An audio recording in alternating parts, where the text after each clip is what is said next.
In a small town where the clouds always seem heavy and the streets are shrouded in the mist of poverty, there lived a man named Jean-Pierre. At first glance, he was just an ordinary man. His hair was graying, his face marked by the years, and his clothes simple. But deep inside, he carried a past full of pride and sacrifice. Jean-Pierre had been a sailor for more than 2 decades, traveling the oceans, protecting the coasts, and weathering storms as if he were defying nature itself. Jean-Pierre's life had been marked by military rigor. Every action, every word, was measured by the honor he had sworn to defend, whether in uniform or in the simplest moments of his daily life. After his retirement, he settled in this city, a little behind the scenes, but always there to help others. The children adored him, the neighbors respected him, but no one really knew where he came from.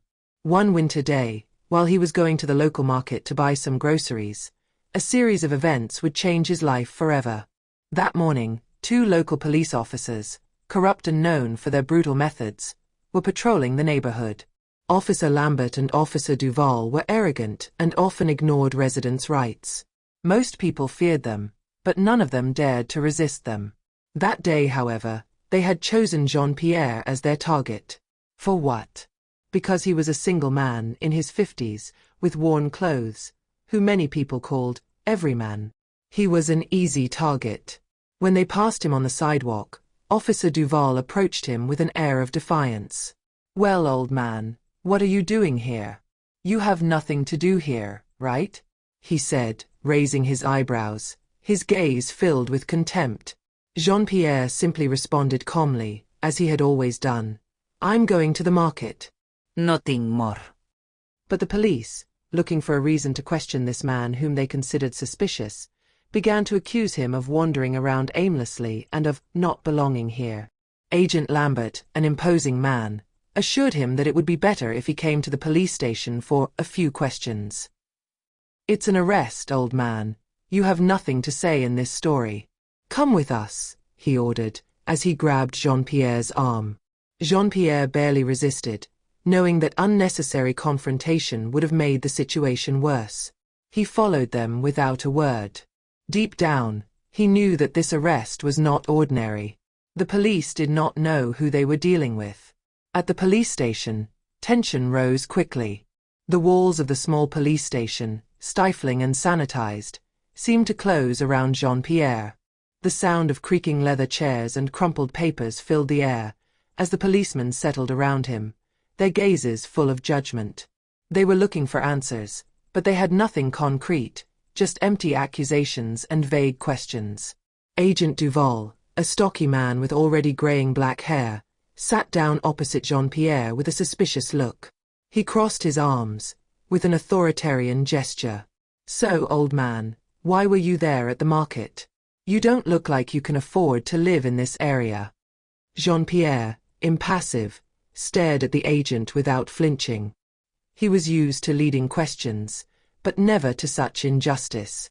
He didn't answer right away, watching the 2 police officers surrounding him like predators, ready to seize the slightest weakness. I am an ordinary citizen. "I'm going to the market." Nothing more. But this answer, which was nevertheless the simplest and most honest, was not enough to allay the agent's suspicion. Duval raised his eyebrows, his gaze scanning every corner of the room, as if searching for a sign of guilt. Time seemed to drag on in this stuffy room. Agent Lambert, younger and nervous, leaned forward, his fingers tapping nervously on the table. "You know, in this area, they don't trust you. We've seen guys like you hanging around, little schemes." He interrupted himself before continuing in a more threatening tone. "If you tell us the truth, we can make things easier for you." Jean-Pierre did not respond immediately, preferring to let their words evaporate in the heavy air of the room. He was not born of the last rain. He had survived storms that had swallowed entire ships. He had faced pirates armed to the teeth and corrupt governments who did not hesitate to sacrifice lives to maintain their power. These police officers, with their little bureaucratic lives and their arrogance, did not frighten him. The questions began to deviate, becoming more and more absurd. The police tried to intimidate him by accusing him of theft, but without ever providing the slightest proof. They talked about small deductions, rumors they had heard in the neighborhood, but nothing solid. Each question seemed more disconnected from reality than the last. Jean-Pierre knew that, to them, he was just a lonely black man. A man who had neither the power nor the connections to defend himself. But he was not fooled. He wasn't that kind of victim. "Why don't you tell us what we want to hear, huh?" Duval pressed, his tone becoming sharper. Jean-Pierre looked up, and for the first time since the start of the interrogation, a tired smile appeared on his lips. He knew that these police officers had no idea of the man in front of them. If they had had a little curiosity, they could have discovered his past, his history, but they preferred to judge without trying to understand. "You don't even know who you're dealing with," he said, his voice calm but full of resilience. I am not a simple man. "I crossed the Atlantic. I saw things you can't even imagine." The police did not react immediately. They were too busy trying to break him with incessant questions, still not understanding that they were facing a man forged in hardship. But everything changed when a small detail caught Agent Duval's attention. Digging through Jean-Pierre's pockets, he came across an old military map, worn by the years, but intact in its precious contents. It was a deployment card, a memento of one of his most important missions. Duval stopped short. A shiver of uncertainty crossed his eyes. "Wait a minute," he said, his tone suddenly lower. He unfolded the map, his eyes scanning the sea lines and coordinates with intense concentration. "What is that?" Jean-Pierre looked up and, with a slow gesture, he responded, his smile becoming more audible than his words. "This is the map from my last deployment. I was a captain on a warship. Maybe you're interested, or maybe not." The two police officers froze, their faces turning slightly pale. They were not prepared for this. A simple sailor, this man they thought was just a poor guy from the neighborhood, was in reality a veteran of a distant war, a recognized hero in his field. Their accusers, now stunned, looked for answers where there were none. They were faced with a reality that completely escaped them. Jean-Pierre, without letting himself be disturbed, told them his story. He told them about his years at sea, the dangers he had faced, the pirates he had captured, the rescue missions in devastating storms. He explained how he had navigated the most stormy waters, with the lives of hundreds of people in his hands. But above all, he spoke to them of the discipline he had learned to cultivate, of the calm he had to forge in moments of crisis. He told them of the dignity he had cultivated, even when others judged him.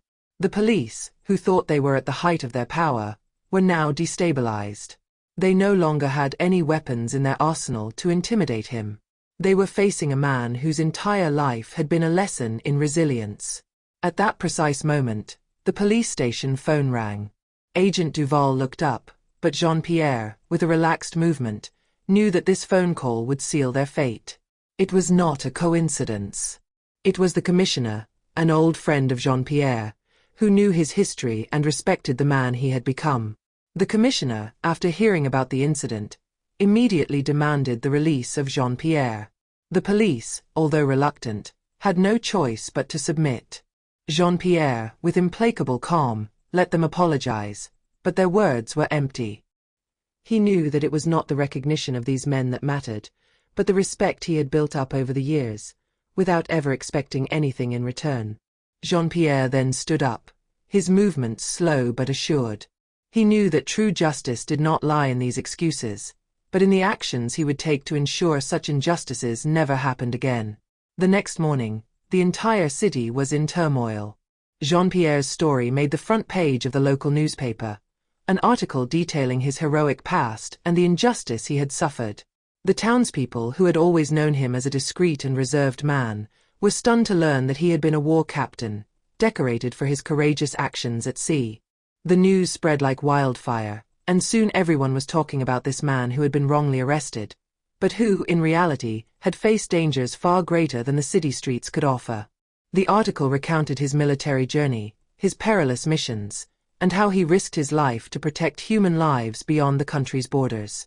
But what struck readers the most was the revelation of a man who, after so many sacrifices, lived in the shadows of society, without seeking recognition or glory.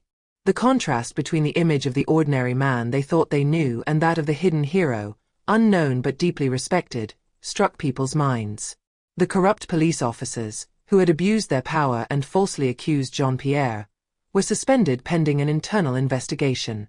The indignation of the population was palpable. Testimonies poured in, depicting a failing police system that was too often quick to make baseless judgments. Voices were raised to demand reforms, to demand that law enforcement be better trained, more transparent, and that they treat every citizen, regardless of their skin color or status, with the respect they deserve.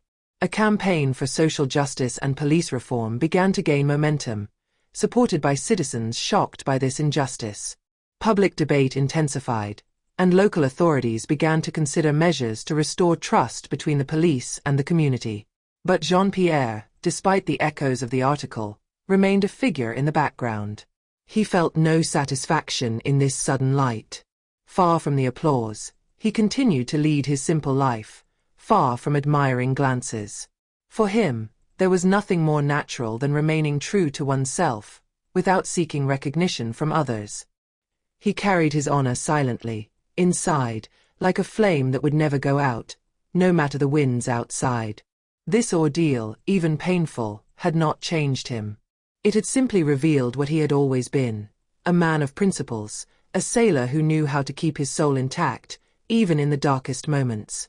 Jean-Pierre was not looking for glory or revenge. He never needed to prove anything to anyone. His dignity lay in his ability to face adversity with calm and integrity, never allowing himself to be overcome by anger or despair. His triumph was not measured in titles or distinctions, but in the serenity with which he lived each day, remaining true to his values, whatever the situation. He had become, despite himself, a symbol of silent courage, of this form of bravery which does not seek to be seen or applauded, but which manifests itself in simple actions and daily choices. Jean-Pierre, the lone sailor, knew that true justice is not found in applause or honors, but in the certainty that, even in an imperfect world, a man's integrity and dignity cannot be subjected to the tests of time or temporary injustices. The town, learning who he really was, opened its eyes to a man who represented much more than his military background. He had become, through his silence, a model of what true strength was, that of never letting oneself be defeated by prejudices or unfounded accusations. His story had given hope to those who were often invisible, to those who fought in the shadows for a fairer world. Jean-Pierre, for his part, continued walking, in the shadow of the city which now looked at him differently, but he never needed that look to know who he was. He carried his true triumph within himself, deep in his heart.